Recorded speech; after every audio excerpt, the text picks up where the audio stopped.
Hello friends, നമസ്കാരം. അപ്പോൾ നമ്മൾ ഇന്ന് ഇവിടെ ചെയ്യാൻ പോകുന്ന ഇന്നത്തെ റെസിപ്പി എന്ന് പറയുന്നത് നല്ല അടിപൊളി ഒരു ചിക്കൻ ഫ്രൈഡ് റൈസ് ആണ് നമ്മൾ ഉണ്ടാക്കുന്നത്. ഇപ്പം വീട്ടിലൊക്കെ പെട്ടെന്ന് ഒരു ഗസ്റ്റ് കയറി വരുവാണെന്നുണ്ടെങ്കിൽ അവർക്ക് എത്രയും പെട്ടെന്ന് നമുക്ക് ഉണ്ടാക്കി കൊടുക്കാൻ പറ്റുന്ന ഒരു നല്ല അടിപൊളി സ്വാദിഷ്ടമായിട്ടുള്ള ഒരു അടിപൊളി ഒരു ഡിന്നർ അല്ലെന്നുണ്ടെങ്കിൽ ലഞ്ച് ആയിട്ടൊക്കെ കൊടുക്കാൻ പറ്റുന്ന അടിപൊളി ഒരു ഡിഷാണ് നമ്മളിപ്പോൾ ഉണ്ടാക്കാൻ പോകുന്നത്. ഇത് ഉണ്ടാക്കാൻ അധിക സമയമോ അധികം വലിയ എന്താ പറയുക വലിയ ഐറ്റംസോ കാര്യങ്ങളൊന്നും വേണ്ട. പക്ഷെ വളരെ എളുപ്പത്തിൽ നമുക്ക് പട്ടപ്പട്ടയിൽ നിന്ന് ഉണ്ടാക്കിയെടുക്കാൻ പറ്റുന്ന നല്ല അടിപൊളി ടേസ്റ്റി ആയിട്ടുള്ള ഒരു ഡിഷാണ്. അപ്പൊ നമുക്ക് നമ്മുടെ ഈ ഐറ്റംസ് എന്തൊക്കെയാണൊക്കെ ഒന്ന് പരിചയപ്പെടുന്നതിനും അതുപോലെ നമ്മുടെ വീഡിയോയിലേക്കും പോകുന്നതിന് മുമ്പ് നമ്മുടെ ഈ ചാനൽ ഇതുവരെ ആരും സബ്സ്ക്രൈബ് ചെയ്തിട്ടില്ലെങ്കിൽ ദയവായി നമ്മുടെ ചാനൽ ഒന്ന് സബ്സ്ക്രൈബ് ചെയ്യുക. തൊട്ടടുത്തുള്ള ബെല്ലൈക്കൻ കൂടി ഒന്ന് പ്രസ് ചെയ്ത് കഴിഞ്ഞാൽ എന്റെ പുതിയ പുതിയ വീഡിയോസ് നിങ്ങൾക്ക് എത്ര പെട്ടെന്ന് നോട്ടിഫിക്കേഷൻ ആയിട്ട് കിട്ടുന്നതായിരിക്കും. അപ്പൊ നമുക്ക് നമ്മുടെ വീഡിയോയിലേക്ക് പോകാം. അപ്പോൾ നമുക്ക് ഈ ഒരു ഐറ്റം ഉണ്ടാക്കാനായിട്ട് നമുക്ക് ആദ്യമായിട്ട് ഞാനിവിടെ എടുത്തേക്ക് നമ്മുടെ ബസുമതി റൈസ് ആണ് കേട്ടോ. ഞാനിതിപ്പോൾ ഒരു 2 ഗ്ലാസ്, അതായത് ഏകദേശം ഒരു 1/2 കിലോ ബസുമതി റൈസ് ഞാനിവിടെ എടുത്തിട്ടുണ്ട്. പിന്നെ ഒരു ചെറിയ 2 ക്യാരറ്റ് ചെറിയ ചെറിയ പീസായിട്ട് അരിഞ്ഞത്, പിന്നെ ഒരു കുറച്ച് ബീൻസ്, പിന്നെ 1/2 കിലോ ചിക്കൻ. ഈ ചിക്കൻ ഇത് ഞാൻ ജസ്റ്റ് പുഴുങ്ങിയെടുത്തതാണ്. അതായത് നമ്മുടെ എന്താ പറയുക ഉപ്പും മഞ്ഞപ്പൊടിയും ശകലം ഗരം മസാലയും ശകലം കുരുമുളക് പൊടിയും ഇത്ര ഐറ്റംസും കൂടി ഇട്ട് ജസ്റ്റ് ഒന്ന് പുഴുങ്ങി വെച്ചേക്കുന്നതാണിത്. പിന്നെ കണ്ടോ, ഇതെന്ന് പറയുന്നത് നമ്മൾ ചിക്കൻ പുഴുങ്ങി അതിന്റെ വെള്ളമാണിത്. ആ ചിക്കൻ പുഴുങ്ങി കഴിയുമ്പോഴത്തേക്ക് അതിനകത്ത് നമ്മൾ ശകലം വെള്ളം വരും, അതിനകത്തു നിന്നുള്ള വെള്ളം എല്ലാം ഊറി ഇറങ്ങും. ആ വെള്ളമാണ് ഈ എടുത്തു വെച്ചിരിക്കുന്നത്. പിന്നെ സവാള, ഇതൊരു 2 മീഡിയം സൈസ് സവാള. പിന്നെ പച്ചമുളക്, ഒരു 4 പച്ചമുളക് എടുത്തിട്ടുണ്ട്. പിന്നെ ഒരു ടേബിൾ സ്പൂൺ നെയ്യ്, പിന്നെ കറുവപ്പട്ട, പിന്നെ ഒരു പീസ് തക്കോലം, ഒരു 5-6 പീസ് നമ്മുടെ ഗ്രാമ്പു, ഒരു 2 പീസ് ഏലക്ക, പിന്നെ ഒരു 5 മുട്ട എടുത്തിട്ടുണ്ട്. പിന്നെ നമുക്ക് ഇതിനകത്ത് വേറെ കുറച്ച് ഐറ്റംസ് കൂടെ വേണം. അതായത് നമ്മുടെ ഗരം മസാല അങ്ങനെയൊക്കെയുള്ള കുറച്ച് ഐറ്റംസ് കൂടെ നമുക്ക് ഇതിനകത്തൊക്കെ ആവശ്യമുണ്ട്. അതിപ്പോൾ നമ്മൾ വീഡിയോ ചെയ്യുന്ന സമയത്ത് അത് എന്തൊക്കെയാണെന്നുള്ളതും അതിൻ്റെ ക്വാണ്ടിറ്റി എത്ര എന്നുള്ളതും ഞാൻ പറഞ്ഞു തരാം. അപ്പോൾ നമുക്ക് ഇതെങ്ങനെയാണെന്ന് ഉണ്ടാക്കുന്നതെന്നുള്ളത് നമുക്ക് നോക്കാം. അപ്പോൾ നമ്മൾ ആദ്യമായിട്ട് ഒരു പാത്രം ജസ്റ്റ് ഒന്ന് ചൂടാക്കാൻ വെച്ചിട്ടുണ്ട്. അപ്പോൾ നമ്മുടെ പാത്രം ഒന്ന് ചൂടായി വന്നു കഴിയുമ്പോഴത്തേക്ക് ഇതിലേക്ക് നമ്മൾ നേരത്തെ മാറ്റി വെച്ചിരുന്ന അതുപോലെ 1 ടേബിൾ സ്പൂൺ നെയ്യ് നമ്മൾ ഇതിനകത്തേക്ക് ചേർത്ത് കൊടുത്തിട്ടുണ്ട്. അപ്പോൾ നമ്മുടെ നെയ്യൊന്ന് പാത്രത്തിൻ്റെ എല്ലാ ഭാഗത്തേക്കും ഒന്ന് നല്ലപോലെ ഒന്ന് സ്പ്രെഡ് ചെയ്യുക. അപ്പോൾ നെയ്യൊന്ന് ഉരുകി വരാനായിട്ട് നമുക്കൊന്ന് വെയിറ്റ് ചെയ്യണം. അപ്പോൾ നമ്മുടെ നെയ്യെല്ലാം ഉരുകി ഒന്ന് ചൂടായിട്ടുണ്ട്. അപ്പം ഇതിലേക്ക് നമ്മൾ നേരത്തെ എടുത്ത് വെച്ച് 2 പീസ് കറുവപ്പട്ട ഉണ്ടായിരുന്നില്ല, ആ കറുവപ്പട്ട ചെറുതായിട്ടൊന്ന് ഓടിച്ചിട്ട് കറുവപ്പട്ട, നമ്മുടെ ഒരു തക്കോലം, പിന്നെ നമ്മൾ നേരത്തെ എടുത്ത് വെച്ചിട്ട് നമ്മുടെ ഗ്രാമ്പു, പിന്നെ ഏലക്ക, 2 ഏലക്ക, ഇത്രയും കൂടി നമുക്ക് ഈ നെയ്ക്കകത്തിട്ട് ജസ്റ്റ് ഒന്ന് ഫ്രൈ ചെയ്തെടുക്കാം. കാരണം ഇതൊക്കെ ഒന്ന് ജസ്റ്റ് ഒന്ന് ആ ഒരു പച്ചമണം മാറി വരാൻ ഉള്ള രീതിയിലൊന്ന് ഇതാക്കിയെടുത്താൽ മതി.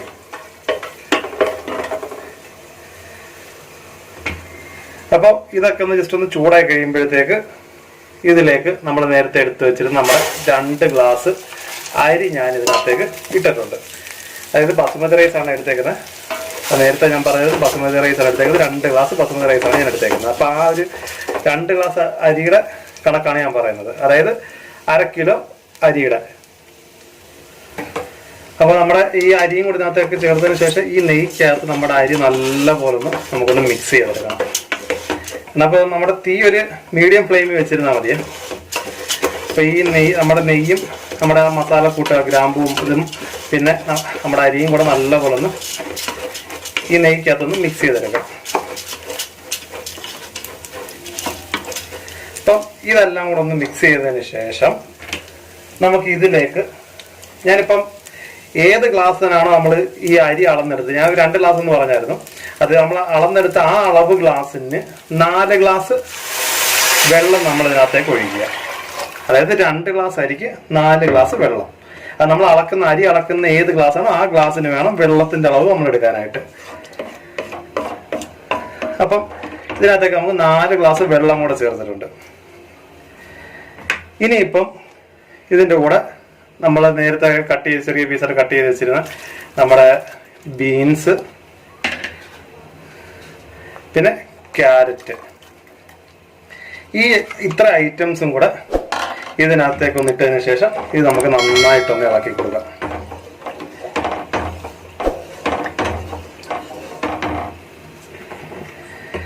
ഇനിയിപ്പം നമുക്ക് ഇതിനകത്തേക്ക് ഒരൈറ്റം കൂടെ ചേർക്കേണ്ട നമ്മുടെ ഉപ്പ്. അത് നമുക്ക് ഇതിൻ്റെ നിങ്ങളുടെ ആവശ്യത്തിനനുസരിച്ചുള്ള ഉപ്പ്,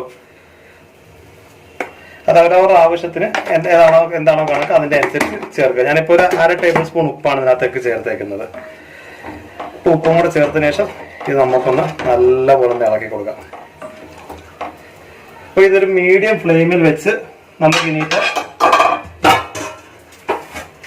ഇതൊന്ന് ഈ വെള്ളമെല്ലാം ഒന്ന് തിളച്ച് വരാനായിട്ട് നമുക്കൊന്ന് വെയിറ്റ് ചെയ്യാം. അപ്പോൾ നമുക്കിതൊന്ന് അടച്ചു വെച്ച് നിന്ന് തിളപ്പിക്കാം.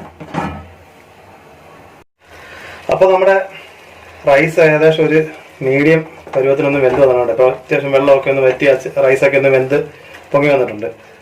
അപ്പോൾ ഇനിയിപ്പോൾ നമ്മൾ ഇതിലേക്ക് ഇതാണ് നമ്മൾ നേരത്തെ ഞാൻ പറഞ്ഞില്ല ചിക്കൻ നമ്മൾ വേവിച്ചപ്പോൾ മാറ്റി വെച്ചിരുന്ന ആ ഒരു വെള്ളം ഉണ്ടല്ലോ, അതും കൂടെ നമുക്ക് ഇതിനകത്തേക്കൊന്ന് ചേർത്ത് കൊടുത്തേക്കാം.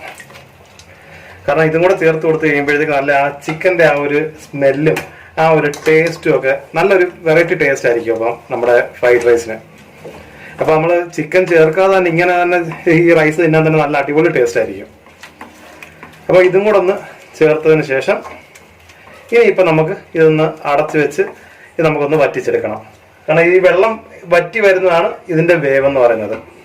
അപ്പോൾ ഇടയ്ക്കൊന്ന് ജസ്റ്റ് ഇനി ഒരു 5 മിനിറ്റ് കൂടെ കഴിയുമ്പോഴത്തേക്ക് ഇതൊന്ന് ഓപ്പൺ ചെയ്ത് നോക്കണം. കാരണം ഇതിനിപ്പോൾ പെട്ടെന്ന് അങ്ങ് വേവ് ഇത്. അതൊരു മീഡിയം ഫ്ലെയിമിൽ വെച്ച് വേണം നമുക്കിത് വേവിക്കാനായിട്ട്. അപ്പം നമുക്കിതൊന്ന് വെന്ത് വരാനായിട്ട് വെയിറ്റ് ചെയ്യാം. അപ്പം നമ്മുടെ റൈസ് ഏകദേശം വെന്ത് വന്നിട്ടുണ്ട്. അപ്പോൾ നമുക്കിത് ഏത് പരുവായി നമുക്കൊന്ന് നോക്കാം. കണ്ടോ, ഇപ്പോൾ വെള്ളമെല്ലാം വറ്റി നല്ല അടിപൊളിയായിട്ട് റൈസ് വെന്ത് വന്നിട്ടുണ്ട്. കണ്ടോ, അടിക്കൊന്നും പിടിച്ചിട്ടൊന്നുമില്ല, നല്ല അടിപൊളിയായിട്ട് വന്നിട്ടുണ്ട്.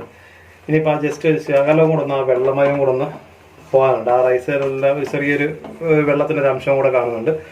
അപ്പോൾ അതൊന്ന് ഇങ്ങനെ ഒന്ന് തുറന്ന് വെച്ച് നമുക്കൊന്ന് വേവിച്ചാൽ മതി. കണ്ടോ, ഇപ്പം തന്നെ നല്ല അടിപൊളി കളർഫുള്ളാണ്. പച്ച കളറും അവിടെ ഗ്രീൻ പീസിൻ്റെ ആ പച്ചയും പിന്നെ ആ ക്യാരറ്റിൻ്റെ ആ ഓറഞ്ച് കളറും എല്ലാം കൂടെ ആയപ്പോഴത്തേക്ക് നല്ല കാണാൻ തന്നെ നല്ല അടിപൊളി ഒരു വെറൈറ്റി സംഭവമാണ്. അതുപോലെ തന്നെ നല്ല അടിപൊളി ടേസ്റ്റും ആയിരിക്കും. അപ്പോൾ ഇത് നമുക്ക് ഇതിങ്ങനെ ഒന്ന് തുറന്ന് വെച്ചൊരു 2 മിനിറ്റ് ഇങ്ങനെ ഒന്ന് വെച്ച് നമുക്കൊന്ന് വേവിക്കാം. അപ്പോൾ നമ്മുടെ റൈസ് ഇവിടെ നല്ല അടിപൊളിയായിട്ട് വെന്ത് വന്നിട്ടുണ്ട്. ഇനിയിപ്പോൾ നമുക്ക് ഇതിന് ഇത്രയും വേവിച്ചാൽ മതി. അപ്പോൾ നമുക്കിതൊന്ന് മാറ്റി വെച്ചേക്കാം. അപ്പോൾ നമ്മുടെ റൈസ് ഇവിടെ റെഡി ആയി കഴിഞ്ഞു. ഇനിയിപ്പം ഇത് എഗ് റൈസിനുള്ള നമ്മുടെ മെയിൻ ഐറ്റംസ് നമുക്ക് റെഡിയാക്കാം. അപ്പോൾ ഇനിയിപ്പോൾ അടുത്തായിട്ട് ഞാനിപ്പം വേറെ അടുത്തൊരു പാത്രം കൂടെ ജസ്റ്റ് അടുപ്പെല്ലാം ചൂടാകാൻ വെച്ചിട്ടുണ്ട്. അതൊന്ന് ചൂടായി കഴിയുമ്പോഴത്തേക്ക് ഇതിലേക്ക് ഒരു അല്പം നമ്മുടെ എണ്ണ ഒഴിച്ചു കൊടുക്കാം. അത് സൺഫ്ലവർ ഓയിൽ എടുത്താൽ മതി. സൺഫ്ലവർ ഓയിലാണ് ഇതിന് നല്ലത്. ഇപ്പോൾ ചില എണ്ണ ഒഴിച്ചു കൊടുത്തിട്ടുണ്ട്. അപ്പോൾ നമ്മുടെ എണ്ണ ഒന്ന് ചൂടായി വന്നു കഴിയുമ്പോഴത്തേക്ക് ഇതിലേക്ക് നമ്മൾ നേരത്തെ അരിഞ്ഞു വെച്ചിട്ട് നമ്മുടെ ഉള്ളി, ചെറുതായിട്ട് കട്ട് ചെയ്ത ഉള്ളി, പിന്നെ നമ്മുടെ പച്ചമുളക്, ഇത്ര ഐറ്റം കൂടെ ഇതിനകത്തേക്ക് ഇട്ട് കൊടുത്തതിന് ശേഷം ഇത് നമുക്കൊന്ന് ഇളക്കി കൊടുക്കാം. അപ്പോൾ നമ്മുടെ ഉള്ളി ഏകദേശം മീഡിയം പരുവത്തിന് വെന്ത് വന്നിട്ടുണ്ട്. അതിലേക്ക് ഞാനിപ്പോൾ ഒരു 1/2 സ്പൂണ് ഉപ്പും കൂടെ ചേർക്കുന്നുണ്ട്. ഞാൻ നേരത്തെ പറഞ്ഞിരുന്നു ഉപ്പ് നിങ്ങളുടെ പാകത്തിന് അനുസരിച്ച് ചേർത്താൽ മതി. ഇനിയിപ്പോൾ നമ്മൾ ഇതിലേക്ക് നമ്മുടെ മുട്ട പൊട്ടിച്ചൊഴിക്കാം. ഞാനിപ്പോൾ 5 മുട്ടയാണ് എടുത്തിരിക്കുന്നത്. അപ്പോൾ നമുക്ക് നമ്മുടെ 5 മുട്ട ഇതിനകത്തേക്കൊന്ന് പൊട്ടിച്ചൊഴിക്കാം. അപ്പോൾ നമ്മുടെ മുട്ടയെല്ലാം ഇതിനകത്തേക്ക് ഞാൻ പൊട്ടിച്ചൊഴിച്ചിട്ടുണ്ട്. ഇനിയിപ്പം ഈ മുട്ടയും ഈ ഉള്ളിയും എല്ലാം കൂടെ നമുക്ക് നല്ലോണം മിക്സ് ചെയ്യാം. കാരണം ഇതൊരു ജസ്റ്റ് ഒന്ന് മുട്ടയെല്ലാം ഒന്ന് വെന്ത് വരും. അതായത് ഒരു മുട്ടയൊന്ന് ജസ്റ്റ് ഒരു ബുർജി മാതിരി എഗ് ബുർജിയൊക്കെ ഉണ്ടാക്കുമല്ലോ, ആ ഒരു പരുവത്തിന് ജസ്റ്റ് ഒന്ന് നമുക്കൊരു ചിക്കി എടുക്കണം ഇത്. അപ്പോൾ നമ്മുടെ മുട്ടയൊക്കെ ഏകദേശം ഒന്ന് ആ ഒരു ജസ്റ്റ് ഒന്ന് ഡ്രൈ ആയിട്ട് വന്നിട്ടുണ്ട്. അപ്പോൾ ഇതിലേക്ക് നമ്മൾ നേരത്തെ എടുത്ത് വെച്ചിട്ട് നമ്മുടെ ചിക്കൻ ഈ ചെറിയ ചെറിയ പീസായിട്ട് നമ്മൾ ചിക്കി വെച്ചിട്ട് നമ്മുടെ ചിക്കനും കൂടി ഇതിനകത്തേക്ക് ഇട്ടതിന് ശേഷം ഈ മുട്ടയും ഈ ചിക്കനും കൂടെ നല്ലപോലെ ഒന്ന് മിക്സ് ചെയ്യുക. കാരണം നമ്മൾ മുട്ട അധികം ഫുള്ള് നമ്മൾ ഫ്രൈ ആക്കിയിട്ടില്ല, ജസ്റ്റ് ചെറിയ ഒരു എന്താ പറയുന്ന ഒരു 50% വേവേ ആയിട്ടുള്ളൂ. അതിനുശേഷമാണ് ഈ ചിക്കൻ ഇട്ടേക്കുന്നത്. അപ്പോൾ എന്താ ഈ ചിക്കൻ ഈ മുട്ടയുടെ ആ മുട്ടയൊന്ന് ഫ്രൈ ആകുമ്പോഴത്തേക്ക് മുട്ടയും ചിക്കനും കൂടെ എല്ലാം കൂടെ ഒന്ന് ഫുള്ള് ചിക്കൻ എന്താ പറയുക ചിക്കനിലേക്ക് മുട്ടയൊക്കെ നല്ലപോലെ ഒന്ന് പിടിക്കുകയും ചെയ്യും. അപ്പോൾ ഇതെല്ലാം കൂടി ഇട്ട് നമുക്കിതൊന്ന് ജസ്റ്റ് ഒന്ന് ഫ്രൈ ചെയ്തെടുക്കാം.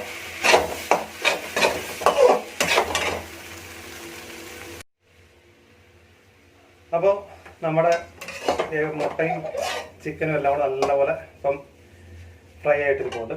അപ്പോൾ ഇതിലേക്ക് ഇനി നമ്മൾ നേരത്തെ വേവിച്ച് വെച്ചിരുന്ന നമ്മുടെ റൈസ്, ഇതിലേക്ക് നമുക്ക് ആ റൈസ് ഇട്ട് കൊടുക്കാം. ഇനി അത് നിങ്ങളുടെ ആവശ്യം, ആ ഫുള്ള് റൈസ് എടുക്കണമെന്നൊന്നുമില്ല, നിങ്ങളുടെ ആവശ്യത്തിനനുസരിച്ച് റൈസ് എടുത്താൽ മതി. ഞാനിപ്പം ആ 2 ഗ്ലാസിൻ്റെ ഒരു നമ്മൾ 2 ഗ്ലാസ് അരി എടുത്തില്ല, അതിൻ്റെ ഇപ്പം 3/4 റൈസ് ഞാനിപ്പോൾ എടുത്തിട്ടുള്ളത്.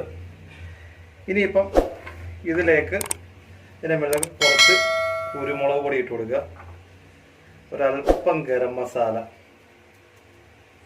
പിന്നെ ഒരു ശകലവും കൂടെ ഉപ്പ്, പിന്നെ ഇതിലേക്ക് കുറച്ച് മല്ലിയില, നമ്മൾ ചെറിയ പീസായിട്ട് അരിഞ്ഞു വെച്ചിരുന്ന മല്ലിയില, പിന്നെ ഒരല്പം സോയാ സോസാണ്. സോയാ സോസും കൂടെ ഇതിലേക്ക് നമുക്ക് ചേർത്ത് കൊടുക്കാം. സോയാ സോസ് അധികം ഒന്നും വേണ്ട, ഏകദേശം ഒരു 2 ടേബിൾ സ്പൂണിനടുത്ത് സോയാ സോസും കൂടെ ചേർത്ത് കൊടുക്കാം. അപ്പോൾ ഇത്ര ഐറ്റം കൂടെ ചേർത്തതിന് ശേഷം ഇത് നമുക്ക് നല്ലപോലെ ഇളക്കിയെടുക്കാം.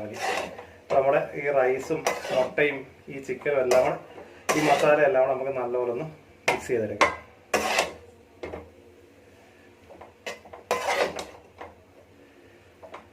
ഇതെല്ലാം ഇപ്പം തന്നെ നല്ല അടിപൊളി മണം വരാൻ തുടങ്ങിയിട്ടുണ്ട്. ഇതെല്ലാം കൂടെ നല്ലപോലെ, കാരണം പ്രത്യേകം ശ്രദ്ധിക്കാൻ തീ കൂട്ടി വെക്കില്ല, തീ ലോ ഫ്ലെയിമിൽ വെച്ചതിന് ശേഷം ചെയ്യാവുള്ളൂ, അല്ലെന്നുണ്ടെങ്കിൽ ഇത് മൊത്തത്തിൽ അടിയിക്ക് പിടിച്ച് കരിഞ്ഞു പോകും. അതുകൊണ്ട് ഈ ഒരു പരുവത്തിന് വെച്ചിട്ട് ലോ ഫ്ലെയിമിൽ വെച്ചിട്ട് ഇത് നല്ലപോലെ ഇതെല്ലാം കൂടെ ഒന്ന് നമുക്ക് മിക്സ് ചെയ്തെടുക്കാം. അപ്പോൾ നമ്മുടെ നല്ല അടിപൊളി ചിക്കൻ ഫ്രൈഡ് റൈസ് ഇവിടെ റെഡി ആയി കഴിഞ്ഞു. അപ്പോൾ കേട്ടോ, ആ മസാല എല്ലാം പിടിച്ച് ആ ചിക്കനും മുട്ടയും എല്ലാം കൂടെ ആ റൈസുമായിട്ടെല്ലാം മിക്സായി നല്ല അടിപൊളിയായിട്ടുണ്ട്. നമ്മൾ കടകളിൽ നിന്നൊക്കെ എന്താ പറയുന്നത്, ഒരു plate fried rice chicken fried rice മേടിക്കണമെന്നുണ്ടെങ്കിൽ 10, 150, 200 രൂപയൊക്കെ മുടക്കിയാണ് നമ്മൾ മേടിക്കുന്നത്. ഇത് വളരെ എളുപ്പത്തിൽ ചുരുങ്ങിയ ചിലവ് നമുക്ക് വീട്ടിൽ ആവശ്യം പോലെ നമുക്ക് വെച്ചുണ്ടാക്കി കഴിക്കാം. ഇത് വളരെ എളുപ്പത്തിൽ വളരെ എളുപ്പമാണ്. കണ്ടോ, നല്ല അടിപൊളി, നമ്മൾ കടയിൽ നിന്നൊക്കെ മേടിക്കുന്ന അതേ സെയിം സാധനം ഇതല്ലേ, കണ്ടോ, നല്ല അടിപൊളി ടേസ്റ്റിയാണിത്. അപ്പോൾ ഇത് നമുക്കിതൊരു പ്ലേറ്റിലേക്ക് നമുക്കൊന്ന് മാറ്റാം. അപ്പോൾ നമ്മുടെ അടിപൊളി നമ്മുടെ എന്താ പറയുക ചിക്കൻ ഫ്രൈഡ് റൈസ് ഇവിടെ റെഡി ആയിട്ടുണ്ട്. അപ്പോൾ ഫ്രൈഡ് റൈസിന് കൂട്ടായിട്ട് നല്ല അടിപൊളി നമ്മുടെ ചള്ളാസ്, ഇതൊരു വെറൈറ്റി ചള്ളാസാണ് കേട്ടോ. ഇതിൻ്റെ റെസിപ്പി നിങ്ങൾക്ക് ആവശ്യമുണ്ടെങ്കിൽ നമ്മുടെ കമൻറ്റ് ബോക്സിൽ പറഞ്ഞാൽ മതി, ഞാനപ്പോൾ അടുത്ത ഇതിൻ്റെ ഒരു റെസിപ്പി നിങ്ങൾക്ക് പറഞ്ഞു തരാം. പക്ഷേ വേറൊരു കാര്യം, ഈ ചിക്കൻ ഫ്രൈഡ് റൈസിൻ്റെ ടേസ്റ്റ് ഒന്ന് വേറെ തന്നെ കേട്ടോ. ഒരു രക്ഷയില്ല, ഒരു രക്ഷയില്ല. ആക്ച്വലി ഇത് ഉണ്ടാക്കുമ്പോൾ ഞാനും പ്രതീക്ഷിച്ചില്ല ഇത്രയും ടേസ്റ്റ് ആയിരിക്കും എന്നുള്ള കാര്യം, ഉള്ള കാര്യമെന്ന് പറയാമല്ലോ. ഇത് എല്ലാവരും വീട്ടിൽ പരീക്ഷിച്ച് നോക്കാം. നല്ല അടിപൊളി ഫ്രൈഡ് റൈസ്, നല്ല അടിപൊളി ചിക്കൻ ഫ്രൈഡ് റൈസ് ആണ്, ഒടുക്കലത്തെ ടേസ്റ്റാണ്. അപ്പോൾ ഇന്നത്തെ ഈ വീഡിയോ എല്ലാവർക്കും ഇഷ്ടപ്പെട്ടെന്ന് വിചാരിക്കുന്നു. നിങ്ങളുടെ നിർദ്ദേശങ്ങളും അഭിപ്രായങ്ങളും നമ്മുടെ കമൻറ്റ് ബോക്സിൽ രേഖപ്പെടുത്തുക. അതുപോലെ തന്നെ എൻ്റെ ഈ ചാനൽ ഇതുവരെ സബ്സ്ക്രൈബ് ചെയ്തിട്ടില്ലെങ്കിൽ ദയവേത് ആ സബ്സ്ക്രൈബ് ബട്ടൺ ഒന്ന് പ്രസ് ചെയ്യുക. തൊട്ടടുത്തുള്ള ബെല്ലൈക്കൺ കൂടി ഒന്ന് പ്രസ് ചെയ്താൽ എൻ്റെ പുതിയ വീഡിയോസ് നിങ്ങൾക്ക് എത്രയും പെട്ടെന്ന് നോട്ടിഫിക്കേഷൻ ആയിട്ട് കിട്ടുന്നതായിരിക്കും. അപ്പോൾ പുതിയൊരു വീഡിയോ നമുക്ക് വീണ്ടും കാണും വരെ ഓക്കെ, ബൈ.